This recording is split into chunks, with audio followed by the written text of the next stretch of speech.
In a world where the line between reality and the supernatural often blurs, few objects are as feared as the infamous Annabelle doll. Welcome back to Top Rack Facts, where today we're uncovering 10 disturbing facts about the real Annabelle doll that will send shivers down your spine. So sit back, relax, and prepare to be spooked. I'm your guide on this journey into the haunted and the unknown. Today we delve into the terrifying truths behind the real Annabelle doll, a chilling figure that has haunted the dreams of many. Fact 1. The real Annabelle is a Raggedy Ann doll.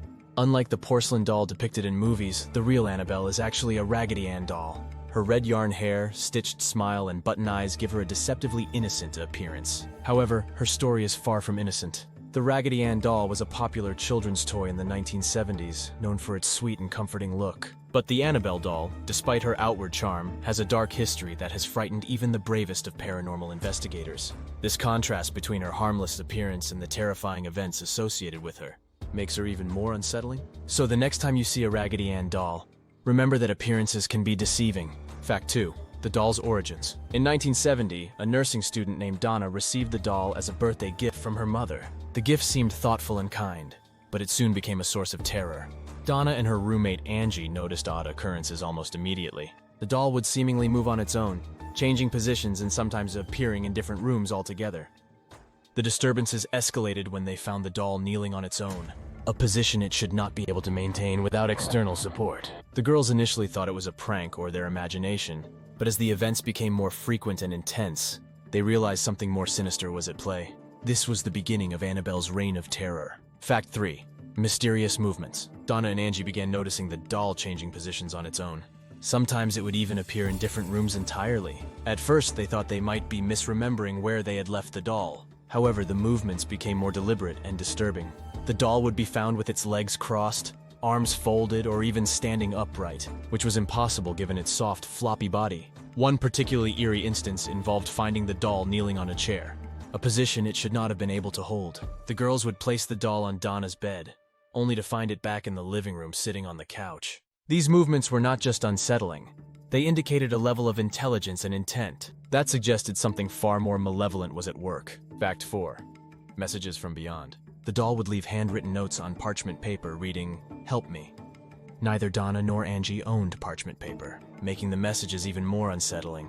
The handwriting was childlike, adding to the eerie nature of these messages. Sometimes the notes would say, "Help Lou," referring to Donna's friend, who had also encountered the doll's malevolent presence. These notes were found in places where neither Donna nor Angie had been, adding to the mystery. The doll's ability to produce these notes suggested it was not just a simple haunting, but rather the work of an intelligent and possibly demonic entity. The girls were understandably terrified, and the notes were a clear sign that they needed help. Fact 5. Attack on Lou.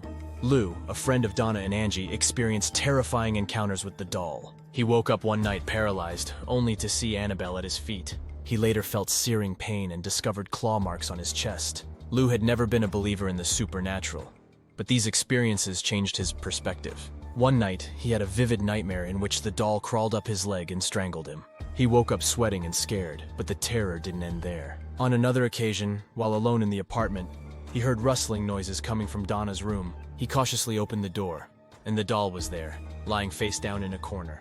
As he approached, he felt a burning sensation and later found 7 claw-like scratches on his chest. These incidents convinced Lou that the doll was not just haunted, but dangerous. Fact 6. The involvement of Ed and Lorraine Warren. Desperate for help, Donna contacted renowned paranormal investigators Ed and Lorraine Warren. The Warrens immediately identified the doll as a conduit for a demonic spirit. Upon examining the doll in the apartment, they concluded that the spirit had not possessed the doll, but manipulated it to give the impression of a haunting. The goal was to ultimately possess a human host. The Warrens explained that the spirit had been deceitful, initially presenting itself as the harmless ghost of a young girl named Annabelle Higgins. However, their investigation revealed that it was a malevolent entity. The Warrens performed a series of prayers and blessings to cleanse the apartment, and offered to take the doll with them to prevent further harm. Their involvement brought some relief to Donna and Angie, but the true nature of the doll was far from being fully understood. Fact 7. A failed exorcism. A priest attempted to exorcise the doll, but was warned by the Warrens to be cautious. On his way home, his brakes failed, nearly costing him his life. Father Jason Bradford, who had visited the Warrens' home and scoffed at the doll's supposed power, insisted on holding Annabelle. Despite the Warrens' warnings, he casually dismissed their concerns. On his way back, he experienced a near-fatal accident as his brakes suddenly failed, causing his car to crash. He survived with minor injuries but was shaken by the experience. This incident reinforced the Warrens' belief that the doll was indeed dangerous and had the power to affect those who came into contact with it. The failed exorcism attempt and the subsequent car accident were clear indications that the entity attached to the doll was not to be underestimated. Fact 8. Locked away for safety. The Warrens took Annabelle to their occult museum, where she was placed in a specially made glass case, inscribed with the Lord's Prayer and St. Michael's Prayer for added protection. The case is kept locked and sealed, ensuring that the doll cannot cause any more harm. Ed and Lorraine Warren believed that this was the safest way to contain the malevolent spirit attached to the doll.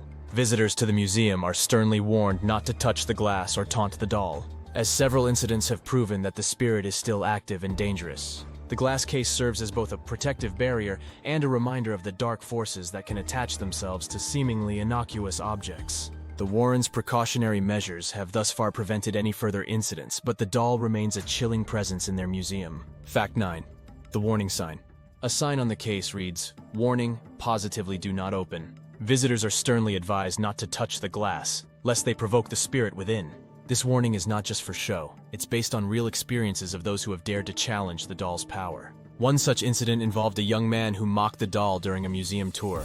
He banged on the glass case, daring Annabelle to do her worst. On his way home, he lost control of his motorcycle and crashed into a tree, dying instantly. His girlfriend, who survived the crash, later recounted the events to the Warrens, confirming that the young man had been taunting the doll shortly before the accident. This tragic incident serves as a stark reminder of the potential consequences of disrespecting the supernatural. Fact 10. Disturbing incidents continue. Even in her glass case, Annabelle's presence continues to be felt. Staff and visitors have reported unsettling experiences, further cementing her reputation as one of the most haunted objects in the world. Lights flicker, cold spots appear, and a sense of unease permeates the room where she is kept. Some visitors claim to have seen the doll's eyes move or felt a heavy, oppressive energy when standing near her. Despite being locked away, the doll's malevolent influence seems undiminished. The Warrens' museum staff take every precaution to ensure the doll remains secure. But the stories surrounding Annabelle continue to grow. The enduring fascination with Annabelle serves as a testament to the lingering fear and curiosity about the unknown. Her story is a chilling reminder that some things are beyond our understanding and control. From mysterious movements to terrifying attacks, the story of Annabelle is a chilling reminder of the unknown forces that lurk in our world. Whether you believe in the supernatural or not, the disturbing facts about this doll are enough to make anyone think twice about what might be out there. What other haunted objects will we uncover next?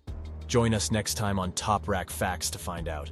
If you enjoyed this dive into the dark side of the paranormal, don't forget to like, share, and check out one of these videos. And remember, sometimes the scariest things are the ones we can't explain. Until next time, keep your eyes open and your mind curious.